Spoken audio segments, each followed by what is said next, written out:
Hello everyone, my name is Ballistic and welcome to my channel for another Minecraft Tutorial Tuesday. So I thought next it would be a good idea, last time we did the automatic item sorter, I felt like this time it would be good to do a iron farm. Iron farms are very popular, obviously it's a great way to get an abundance of the resource, especially since it's an item that is very hard to kind of mine all of what you might need, especially when you're building crazy automatic item sorters. So, where you need like all those hoppers and everything. So, I felt like that would be a great next step. So, I'm not going to be building like a crazy efficient iron farm. I mean, yes, this iron farm that I will be building today will be good, but I'm not going to say that it's got the craziest rates or anything like that. But I just figured I would do the one that I actually have in my multiplayer world that I posted the world tour of. Since you guys got a chance to see that one has very decent rates. Will be great for several players on a server at least. And the great thing about this one is it's expandable. So if you need more iron, you can just make the farm bigger. So that's kind of a couple reasons why I chose to build that one in my own world and why I'm deciding to do a tutorial on it today. So we'll kind of only do, since it's expandable, I'll only do one main segment of it. I won't build segments on top of each other because you will kind of get the idea. I'll explain how to add more segments, but I won't exactly do it. So I'll just start with one segment for today. All right, so let's get started with the base of the farm here. So what we're gonna do is go up 12 blocks here. So it's 5, 6, 7, 8, 9, 10, 11, 12. And so this farm has to be at least 12 off the ground, 12 blocks off the ground. And the reason for that is because if you don't do that, then iron golems can spawn on the ground instead of the spawning platform that you want them to. So, and it will also be important that you don't have anything within a certain distance of this farm, especially you don't want other villages within too close. Obviously, I'm on a flat world with a couple villages, but these are all at least 100 blocks away, so you should be good. So long as they're around 100 blocks away, you should be fine. I'm actually going to go a little bit higher than 12 blocks just for the purpose of this, but as long as you're 12 blocks off the ground, then you're fine. And that's 12 blocks from the main spawning platform has to be at least 12 blocks off the ground. So next we'll kind of go around here and build the main floor of it. So it will need to be at least 8 blocks wide this way. And let's see, I believe it's 7 this way. Also, I found this iron farm off of someone else's channel, so I will make sure to link their channel in the description so that you guys can check out their channel. This is not my original idea, so I want to make sure to give them credit for it. So yeah, you want to make sure that this is at least, let's see, 7 wide here, and actually I want to break these ones in the middle here, and then we'll go, you want to make sure we got 8 away from this initial platform here. So we're at, let's see, 6, so we need to go 2 more. Oh, there we go.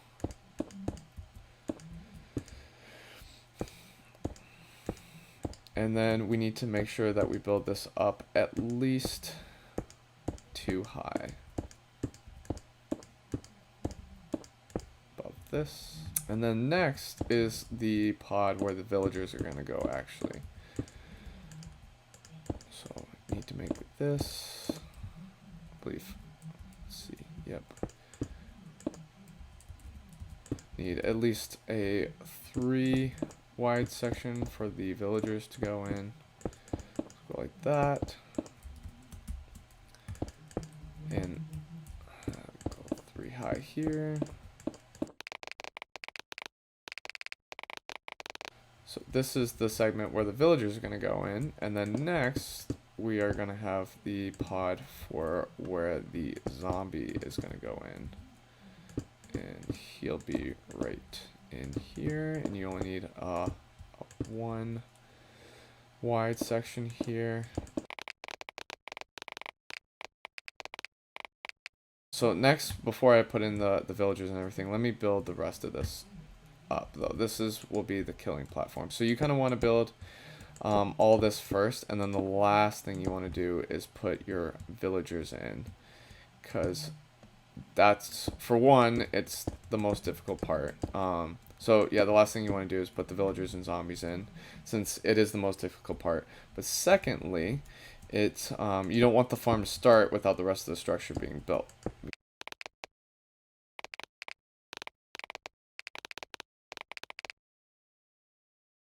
Down at the bottom here, what you'll want to do is have your chest, and then you'll want all your hoppers going into that, and you'll only need this amount here, and enough to fill in that platform. And you could actually even do this, go like that. And then next you need to fill this up with glass here.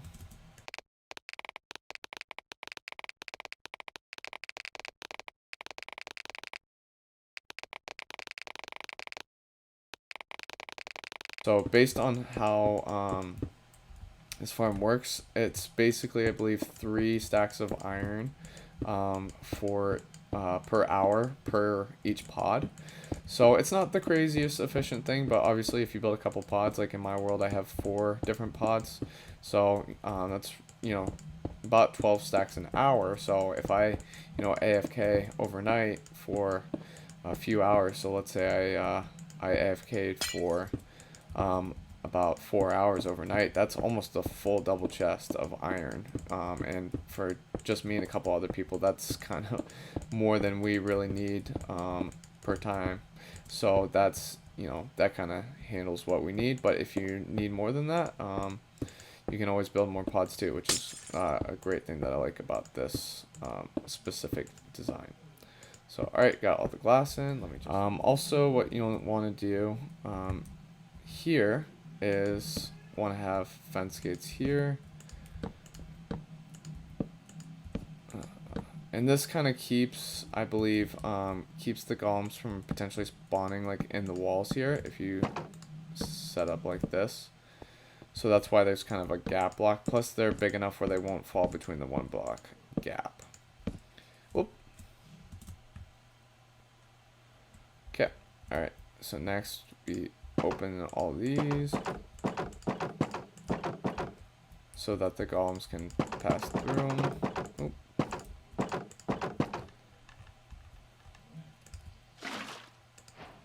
And there we go. Should go all the way to the end. Yep, perfect, just like that. Alright, next we can kind of build, finish out the killing chamber here. So basically just need signs all along here and all along here.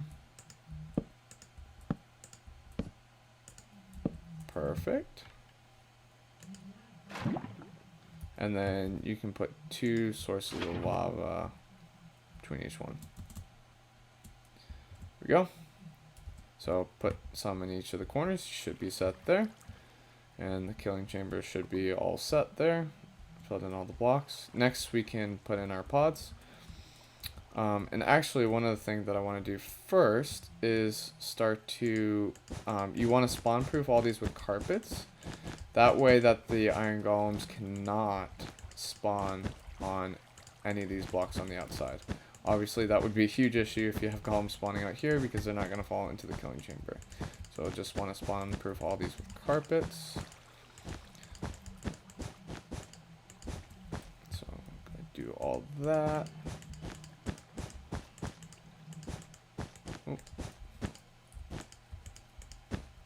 And next we can put the villagers in. Let's add the beds in. So you want to have 3 beds here for your 3 villagers, and you do need at least 3 villagers for this farm per pod, I believe. And then just make sure there that we lower the make sure that golems can't spawn in there, and then also put those there to make sure golems can't spawn somehow within the blocks. I've seen that happen before, so it's And obviously you don't want babies in here. I mean, as long as they grow up, it's fine. But you don't. They won't work as babies, so they need to be full adults. Also, you want to make sure that all the villagers attached to the profession blocks. So don't necessarily pick ones that already have them. Alright, we have all the villagers in now. Now we can name the zombie. So another thing you'll want to make sure to do is before you put the zombie in, you also carpet this in here. Otherwise, the an iron golem can spawn in there as well. So put our zombie down, name him Boo, and should be all set. But other than that, we should be all set. While we're waiting for some iron golems to spawn, I will kind of show you guys some ways that you can kind of trap some villagers into getting them up there as well with zombies. So a good way with zombies is just to kind of set up a staircase up to this, and what you want to do is you can use a trapdoor, get them to go over the trapdoor and fall into the hole. That's kind of the best way, and then name tag them from there. Obviously you have to do that at night, otherwise he'll burn up in a survival world.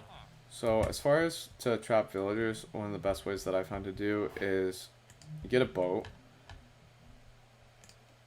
put a villager in the boat like that, and what you do is then create a little system like this,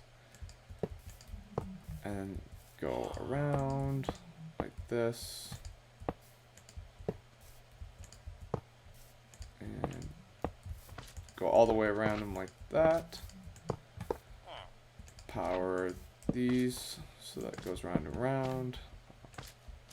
Get a minecart, and eventually you just break it, and you can kind of just push the villager into the cart from there. Might take a second, but villagers don't like going over rails, so. And actually, to make this go a little quicker here,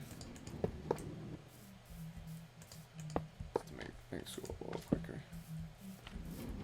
Yep, and you just go around like that, and you can create a little circuit too, where,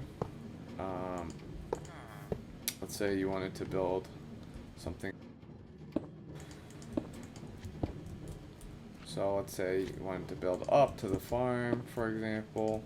I'm not going to do it all the way, but you do something like this,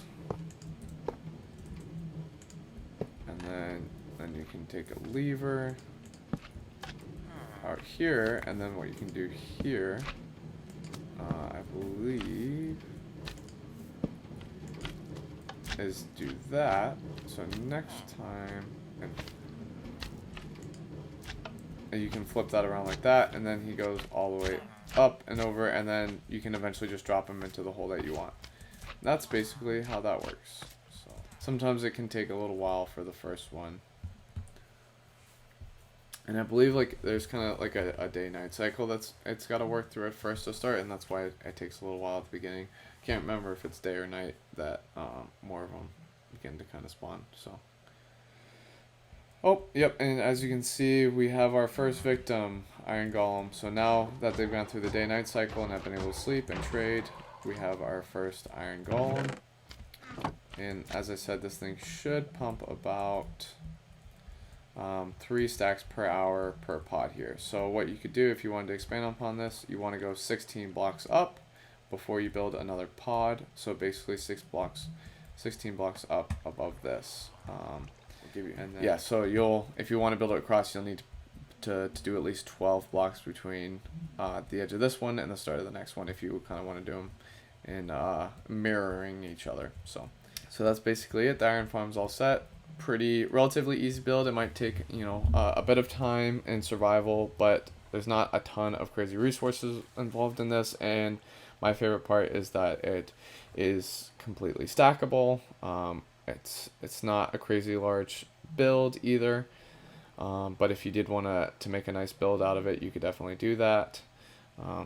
You can expand it, which is great, as I said before, and everything like that. And it doesn't require a ton of resources. It takes a little bit of time getting the villagers in and the zombie, but that's something you'll have to do for every iron farm. And overall, it's not too difficult and not too many ways to kind of make mistakes. So that's a great thing. So that'll be it for today. I hope you guys enjoyed the video. I hope this helps you guys in your own survival worlds. If you liked the video, please let me know down below. And if you'd like to see more, please subscribe. Ballistic out.